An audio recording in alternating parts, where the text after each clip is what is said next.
for more than 160 million years, long before cities, engines, or even grass carpets covered the continents. Dinosaurs ruled a planet that was hotter, wetter, and far more violent than the world we know today. Vast forests of fern and conifer stretched across floodplains where rivers twisted through steaming lowlands. And in those shadows moved creatures so enormous that their footsteps shook the ground, while others, no larger than household pets, darted nervously between roots and fallen logs. For generations, humans imagined these animals as sluggish, cold-blooded reptiles, doomed relics of a primitive age. Yet stone has begun whispering a very different truth. In fine-grained rock from northeastern China, paleontologists uncovered fossils preserved with astonishing delicacy. Outlines of soft plumage, filaments curling from arms and tails, and wings folded like sleeping birds. These were not early birds. They were unmistakably dinosaurs. Predators related to velociraptor wore coats of feathers that once trapped heat and flashed in sunlight, while a bizarre creature called microraptor possessed 4 wings, 2 on its arms and 2 on its legs, suggesting a life spent gliding between trees in ancient forests. The implication was staggering. Birds are not distant cousins of dinosaurs. They are dinosaurs, living, breathing survivors of a lineage that conquered the world and refused to disappear. Nowhere has this rewriting of history been more dramatic than with the most famous hunter of all, Tyrannosaurus rex. Once portrayed as a lumbering brute with naked fangs forever exposed, T-Rex is emerging as something far more complex and unsettling. Close study of its skull reveals networks of tiny holes and channels that once carried blood vessels and nerves, similar to those seen in modern reptiles whose teeth are hidden behind scaly lips. This has led some scientists to suggest that the tyrant king did not bare its teeth constantly at all, but concealed them until the moment of attack, transforming its skull into a silent trap.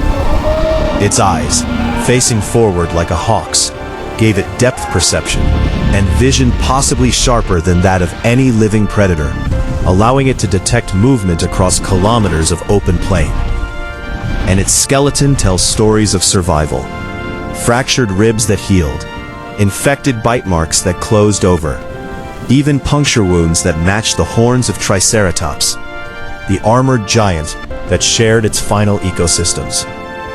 These 2 titans appear locked in a prehistoric arms race, one evolving bone-crushing jaws, the other reinforcing its skull into a living shield, their battles written not in myth, but in scars preserved by rock. Yet for every giant that stalked the Cretaceous plains, there were dozens of smaller species filling hidden ecological niches.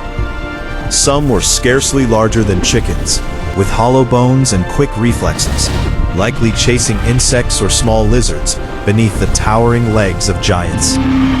Others were nimble tree dwellers, clinging to bark with curved claws, while still more sprinted across open ground at speeds rivaling modern ostriches. At the opposite extreme stood the sauropods, the longest and heaviest land animals ever to exist. Creatures whose necks swept across treetops and whose tails could fell forests with a single swing. These behemoths should not have been able to walk, yet their skeletons reveal a secret borrowed from birds.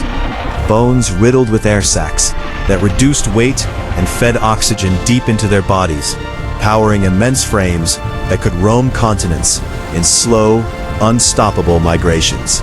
Trackways stretching for kilometers across stone deserts show herds moving together, adults flanking the young, carving highways through mud that hardened into eternal maps of vanished worlds.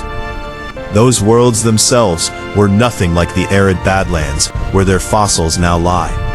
The Sahara, the Gobi, and the American West were once lush with rivers, swamps, and jungles buzzing with insects the size of birds. In these green labyrinths, dinosaurs nested, laid eggs, and raised families. Circular arrangements of fossilized clutches reveal careful planning rather than chaotic dumping, and some skeletons are preserved crouched over nests, in the same posture modern birds use when brooding, wings spread to shelter fragile shells from heat and rain. Tiny footprints beside larger ones trace the hesitant steps of hatchlings following parents through soft mud, while bone chemistry suggests adults may have regurgitated food or guided young to feeding grounds. Skin impressions captured in stone preserve scale mosaics and feather patterns, and microscopic analysis hints that many dinosaurs wore bold colors, bands, patches, and shimmering crests that caught the sun, signaling strength to rivals or fitness to potential mates. In forests thick with vegetation, sound may have been just as important as sight. Hollow crests and throat sacs could have amplified calls into low-frequency booms that rolled for kilometers, warning competitors and guiding herds through fog-choked valleys. Daily life left traces too mundane to imagine surviving 66 million years, yet they did. Polished stones discovered inside rib cages reveal that some plant eaters swallowed rocks to grind tough vegetation in muscular stomachs, turning themselves into living food processors. Fossilized droppings, known as coprolites, contain fish scales, shredded leaves, and splintered bone, giving scientists direct menus for meals eaten before mammals even existed. Trackways that vanish into ancient shorelines and reappear on the far side suggest that certain dinosaurs waded or swam across shallow seas, while one exquisitely preserved skeleton shows a small, feathered animal frozen mid-sleep, tail wrapped around its body, and head tucked beneath an arm, captured in a moment of perfect stillness that feels almost intimate across the abyss of time. Then, without warning, the world began to die. 66 million years ago, an asteroid roughly 10 kilometers wide screamed out of space and struck the shallow seas near what is now the Yucatan Peninsula. The energy released dwarfed every nuclear weapon humans have ever built combined. Rock vaporized. Shockwaves circled the globe. Tsunamis hundreds of meters high tore across coastlines, while molten debris rained from the sky, igniting forests on every continent. Dust and sulfur blasted into the atmosphere, blocking sunlight for months or even years, plunging Earth into a cold, dim twilight where photosynthesis faltered and ecosystems collapsed from the bottom up. Plants withered, herbivores starved, and the great predators that depended on them followed, their long reign ending not with a slow fade, but with a planetary catastrophe compressed into a geological heartbeat. Yet extinction, it turned out, was not the end of the story. Among the wreckage of collapsed food chains and frozen landscapes, a few small, feathered dinosaurs endured. Animals with fast metabolisms, flexible diets, and bodies already suited for insulation against cold. Over millions of years they shrank, refined their wings, and perfected powered flight, radiating into new forms as forests regrew and climates stabilized. These survivors became the ancestors of every sparrow, eagle, and pigeon alive today. When a crow calls from a rooftop, or a hawk circles above open fields, it is echoing a lineage that stretches back to tyrants and giants, to nesting grounds in fern forests, and migrations across vanished continents. Dinosaurs were not crude evolutionary experiments doomed to fail. They were innovators, engineers of bone and feather, masters of display and endurance, architects of ecosystems that shaped the planet for longer than mammals have even existed.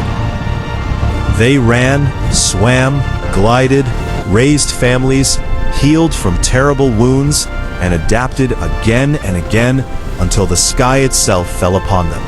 And even then, they were not erased, only transformed. The age of thunderous footsteps is gone, but the dynasty lives on in lighter bodies and beating wings, in songs carried on the wind and shadows passing over fields at sunset. The next time a bird lifts into the air, remember that you are not watching something new take flight.